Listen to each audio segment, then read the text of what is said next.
Rappresenta un salto nel futuro necessario per rimanere competitivi, elevatissima qualità, salto nella digitalizzazione. Nasce Genesi, la fabbrica più automatizzata del gruppo Electrolux a livello mondiale, che porta digitalizzazione e innovazione nella produzione di frigoriferi ad incasso, garantendo una migliore tecnologia per la conservazione del cibo. È una sfida ambiziosa, è un cambiamento, è un qualcosa che abbiamo studiato da tempo e stiamo portando avanti con successo, devo dire. Siamo molto contenti di dove siamo arrivati ad oggi.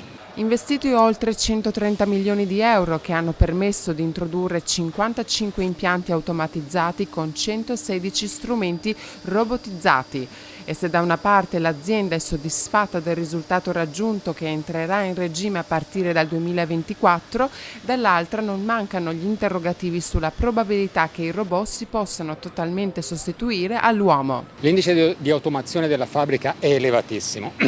Ma il processo è esattamente all'inverso. Se noi non adottassimo le nuove tecnologie finiremmo fuori dalla competitività del mercato e questo lo dimostra il fatto che dall'inizio del progetto di Genesi noi abbiamo assunto nel territorio a tempo indeterminato oltre 130 persone. Genesi nasce in concomitanza con l'entrata in vigore del Green Pass nei luoghi di lavoro, che ha portato alcuni operai del gruppo di Susegana ad essere assenti ingiustificati. All'interno di questo sito ci sono 1500 persone, soltanto 20 non hanno il Green Pass, quindi siamo nell'ordine dell'1,4%. Al momento non abbiamo preso in considerazione di pagare i tamponi.